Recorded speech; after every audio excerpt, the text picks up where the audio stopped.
Ayant pris de l'envol sur l'une de ses attributions, nous citons les affaires juridiques, Didier Moudiatambaya, commissaire spécial adjoint du Lualaba, s'est rendu ce mercredi 27 janvier 2016 à la prison urbaine de Dilala pour ainsi faire un état de lieu de la dite prison en ce qui concerne les conditions dans lesquelles vivent les détenus du moment qu'ils subissent leur peine. Au-delà de cet aspect-là, le commissaire spécial adjoint n'a pas manqué de constater la petitesse de cette infrastructure pénitentiaire.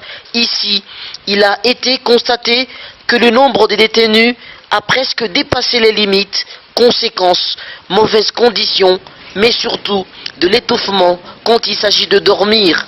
Un coup d'œil très vigilant a été jeté sur les différents dossiers des détenus en présence du procureur de la République et du juge président du tribunal de grande instance. Objectif, relever les différentes irrégularités dans les dossiers des détenus afin de remettre chacun dans ses droits pour une bonne image de notre justice. Le collaborateur du commissaire spécial adjoint revient ici sur les grandes lignes qui ont motivé cette visite de travail à la prison urbaine de Dilala.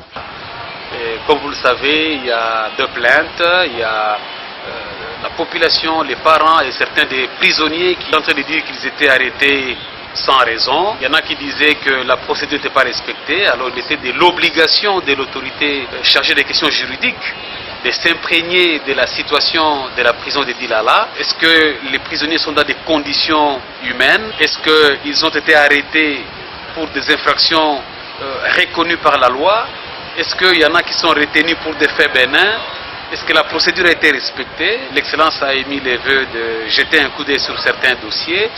Et il a été relevé que la prison n'a pas une capacité de régorger 544 prisonniers. Donc il y a nécessité d'agrandir ce cadre. Il a été aussi question d'échanger avec les autorités judiciaires pour voir si on pouvait, dans les cas échéants, relaxer certains détenus dont les faits ne sont pas ou n'ont pas été établis. L'Excellence a été content de la collaboration de monsieur le procureur de la République, de la collaboration de madame le juge président du tribunal de grande instance de Kolwezi.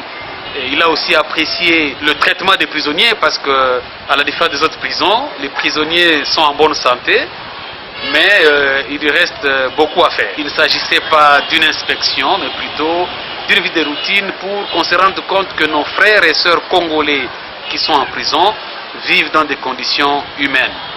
La loi est dure, mais c'est la loi. Ce dicton dévoile combien le domaine juridique est strict, d'où il faudrait y mettre de la volonté pour arriver à améliorer ce qui boite encore.